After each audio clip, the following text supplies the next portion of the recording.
ఓం సాయిరామ్ శ్రీమాత్రే నమః. అమ్మ బిడ్డలందరికీ నమస్కారం ఫ్రెండ్స్. ఎలా ఉన్నారండి? ఏం చేస్తున్నారు? అందరూ బాగున్నారు కదూ.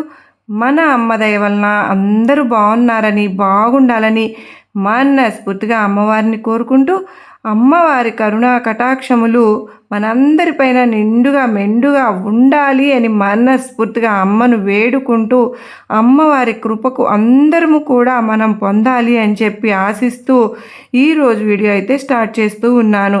ఈరోజు అమ్మ సందేశం ఏంటి అంటే కనుక, బిడ్డా అలసిన నీ మనసుకు 2 శుభవార్తలు తప్పకుండా వినమ్మా, అశ్రద్ధ చూపకు అని దుర్గమ్మ వారు చాలా చక్కటి సందేశాన్ని అయితే తీసుకొచ్చారు ఫ్రెండ్స్. మన అమ్మవారు ఏమి చెప్పబోతున్నారో దుర్గమ్మ మాటల్లోనే విందామండి. తల్లి, ఎన్నో రోజుల నుంచి ఎన్నో సమస్యలతో పోరాడుతూ ఉన్నావు కదా బిడ్డ. రాబోయే రోజుల్లో నీ జీవితం ఎలా ఉండబోతుందో అని భయపడుతున్నావు కదూ.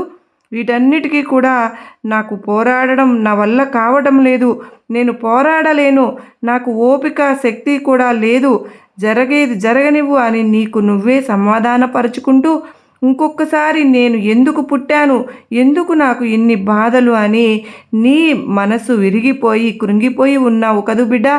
ఎంత నిన్ను నువ్వు కంట్రోల్ చేసుకుంటున్నా నీ కన్నీరు అనేది ఆగడం లేదు, నీ కంటూ నీ వల్ల కావడం లేదు బిడ్డ.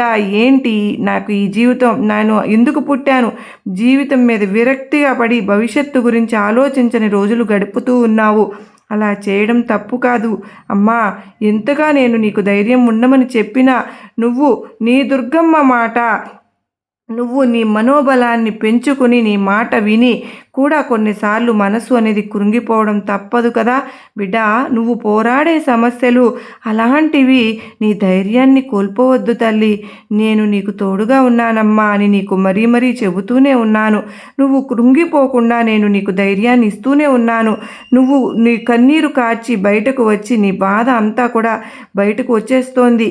ఆ బాధ తగ్గుతుంది అని చూస్తున్నావు కదా తల్లి. మన భారం తగ్గుతుంది, నీకు తెలుస్తుంది కదా తల్లి. కన్నీరు కార్చి నీ మనోభారాన్ని, ఏం తప్పు లేదమ్మా, కార్చవచ్చు తల్లి. నువ్వు చేసే తప్పు ఏమిటో తెలుసా? కాకపోతే నువ్వు ఒంటరిగా కూర్చుని కన్నీరు కారుస్తూ నీ బాధ తగ్గిన తర్వాత మళ్ళీ లేచి కొత్త మనిషి లెక్క అవతరించాలి. కానీ నువ్వు దానినే తలుచుకుంటూ కాలాన్ని వృధా చేసుకుంటున్నావు బిడ్డ. తల్లి, ఎప్పుడైనా బాధపడుతూ జీవితాన్ని నాశనం చేసుకుంటున్నావు, కష్టపెట్టుకుంటున్నావు. నువ్వు బాధపడుతూ జీవితాన్ని కష్టపెడుతూ ఉంటే కనుక నీ ఆవేదన నీకు కావలసిన తీర్పు ఇస్తుందా చెప్పు? ఏ స్థితిలో కూడా నీకు నచ్చినట్లు తీర్పుని ఇవ్వదు, నిన్ను బాధ పెడుతూనే ఉంటుంది. తిరిగి తిరిగి దాని గురించి ఆలోచించేటప్పుడు నీకు మనోభారాన్ని ఇస్తుందే కానీ నీ భారాన్ని తీర్చదమ్మా. అనవసరంగా నీ మనశ్శాంతిని పోగొట్టుకుంటున్నావు. దేని గురించి నువ్వు ఆలోచిస్తున్నావో దాన్ని కోరికగా నా ముందు పెట్టి ఏదైతే నా ముందు పెట్టావో అది నీ సమస్య కాదమ్మా, నీ దుర్గమ్మ సమస్య. నీకు ఒక విషయం చెప్పున ఆ తల్లి, ప్రతి మనిషికి ఇది తెలుసు, వాళ్ళకి ఏమి కావాలో, కానీ మనుషులకు ఏమి అవసరమో అది కేవలం భగవంతునికే తెలుసు. అందుకే సహనాన్ని, నమ్మకాన్ని ఎప్పుడు కూడా కోల్పోవద్దు. నీకు ఎప్పుడు అనిపించినా ఇలా నాకు నచ్చినట్లు జీవితం సాగట్లేదు అని, అప్పుడు నువ్వు నా దగ్గర కూర్చుని అక్కడ భగవంతునికి నమస్కారము, అభిష్టానుసారము సమస్తము దేవుడికి తెలుసు అని అప్పగించి మనము వేడుకోవాలి తల్లి. దారి చూపించమని దేవుడు తప్పకుండా మనకు దారి చూపిస్తాడు. కనుక కఠోరమైన కష్టకాలంలో కూడా ఇదే నమ్మకంతో ఉండు. భగవంతుని నిర్ణయం తర్వాత నీకంతా మంచే జరుగుతుంది. నీ సమస్య ఏదైతే నువ్వు నా దగ్గర పెట్టావో అది నేనే చూసుకుంటానమ్మా. నీ అమ్మపై భారం వదిలేసి నువ్వు అనుకున్నది నీకు తప్పకుండా దక్కించే బాధ్యత నాదే. నువ్వు దిగులు పడవద్దు. నీ దుర్గమ్మ ఇచ్చేది చేసేది నీ మంచి కోసమే అనుకో.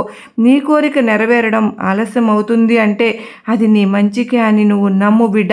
నీ దుర్గమ్మ నీకు మంచి ఆశీర్వాదాన్ని పొంది నువ్వు సంతోషంగా జీవిస్తావు తల్లి. నీ జీవితంలో వాన వస్తూనే ఉంటుంది. ఉప్పెనలా కూడా ఉన్నావు కదా బిడ్డ. నిలబడడానికి స్థలం కూడా లేక ఈదుతున్నావు కదా, కన్నీరు వస్తుంది, కానీ నువ్వు ఏమాత్రం బాధపడకు తల్లి. నీ జీవితంలో ఉప్పెన తుఫాన్లు వచ్చిన అన్నీ కూడా ఆనవాలు లేకుండా పోతాయమ్మా.